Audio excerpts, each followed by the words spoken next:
সমগ্র ইউনিয়নের ভারপ্রাপ্ত চেয়ারম্যান হারুন মেম্বারের বিরুদ্ধে তার দুর্নীতি এবং কর্মের বিরুদ্ধে দুটো একটি অভিযোগ করেছিলাম।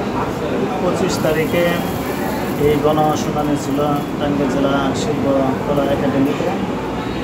সে বিভিন্ন লোকের মাধ্যমে আতাত করার জন্য দোষী প্রমাণ দিয়েছিল, কিন্তু আমি তাতে রাজি হয়নি। যে কারণে তার কিশোর গ্যাং দিয়ে সে নিজে উপস্থিত থেকে আমাকে মারধর করে বাড়ি থেকে উঠে নিয়ে এসে তার ছোটো বোনের বাড়িতে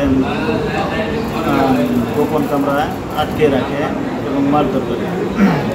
সে তার কথা রাজি না হলে চরম মারধর করে এবং 100 এবং 50 টাকার স্ট্যাম্প এবং সাদা কাগজের স্ট্যাম্পে স্বাক্ষর করে এবং কেউ বলে যে ইউনো ডিসি সব কিছু আমার পকেটে, দুর্নীতির দুদকের কোনো কর্মকর্তারা আমার কিছু করতে পারবে না, আমার বিরুদ্ধে একাধিক মামলা রয়েছে, তুই যদি আমার কথা মতো না চলাস এবং পরবর্তীতে আমার কথার বাইরে যাস তাহলে তোকে যেখানে পাই সেখানে মেরে ফেলবে।